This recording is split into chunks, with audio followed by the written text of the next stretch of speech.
हो जाई छै सूजा गाना हो बजा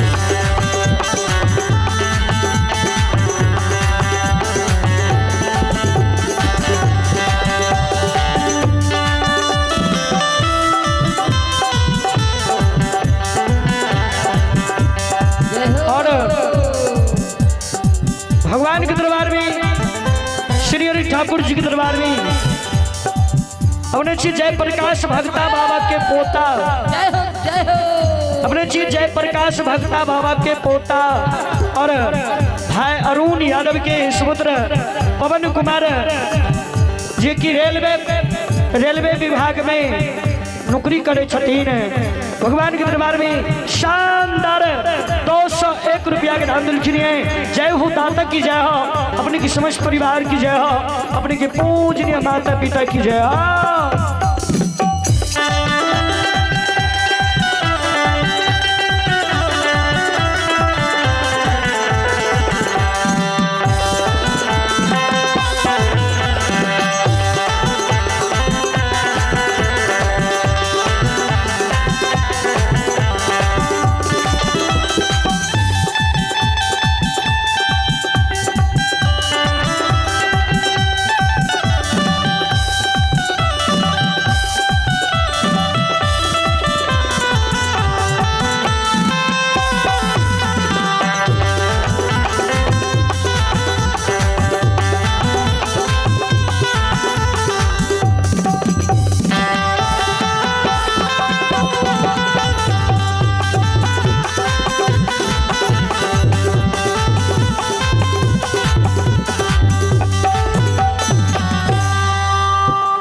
श्रोता बंधु हे यो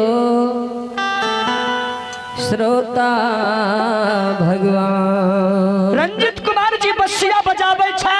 आओ बसिया के आवाज आयो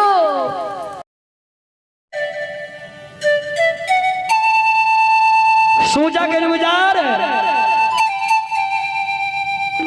अभी भगवान के दरबार में जसवंत कुमार चेराही से लाइव देख रही है जी की हरियाणा में छतीन भगवान के दरबार में। और कुंदन कुमार खपैती के ओर से भगवान के दरबार में पुनः 21 रुपया के दान दिलखिए। जय हो दाता की जय हो, अपने की समस्त परिवार की जय हो।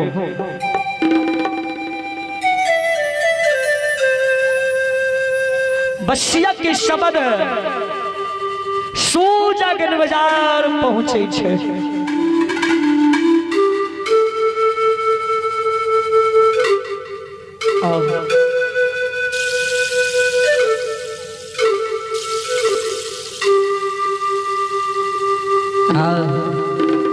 भक्तराज हरिया हरिनिया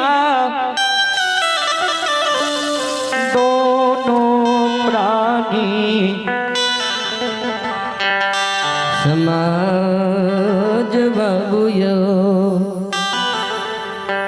हे श्रोता भगवान।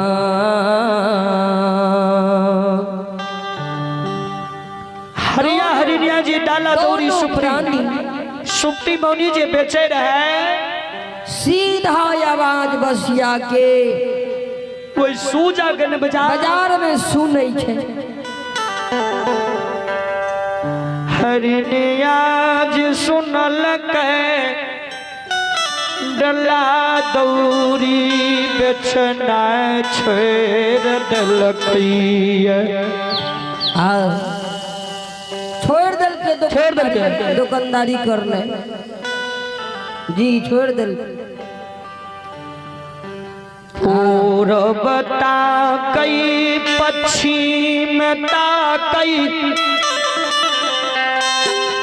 उत्तर दक्षिण ताकई चारों दिशा चकोना भै रहलई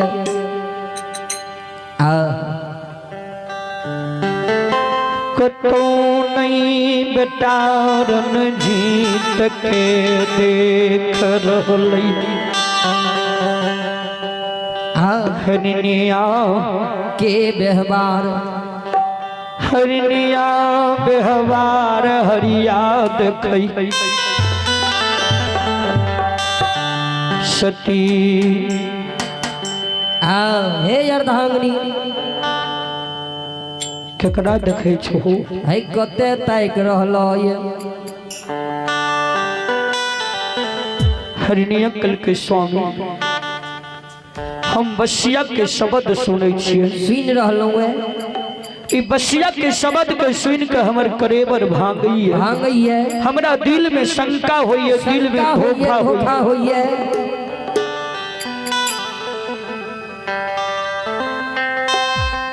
स्वामी स्वामी नाम अभी भगवान के दरबार में श्री ठाकुर जी के दरबार में अजीत कुमार जी बेंजो बादक हाँ हाँ भेलवा के और से भगवान के दरबार में शानदार 51 रुपया के दान दिलखिन है। जय हो भगवान, जय हो दातक की जय हो, अपने के समस्त परिवार की जय हो, जय हो दानी महाराज की जय हो। हरिया कल के हे सती ककड़ा तू तैक रहा है, तू ककड़ा ही ऐस रहा है, कोई गई की कोनो चीज लाके चल गला कहल के नहीं स्वामी ना ये राम ही है।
श्रोता बंधो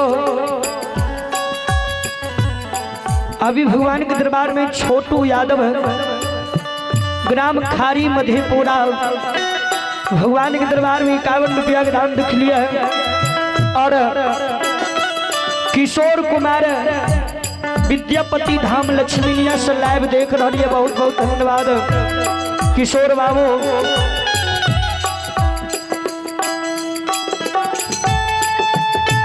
हरिनिया कल के स्वामी बसिया के शब्द सुन कमर हमरा दिल में शंका, दिल में धोखा होइए, धोखा होइए। हरि भक्त काल के हे अर्धांगिनी। अभी भगवान के दरबार में फ्रेंड्स ऑफ तेजस्वी बिहार प्रदेश संयोजक भाई संदीप यादव भगवान के दरबार में शानदार 151 रुपया का दान लिखिए। और छोटू कुमार छोटू यादव खारी मधेपुरा से भगवान के दरबार में 21 रुपया का दान लिखिए।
जय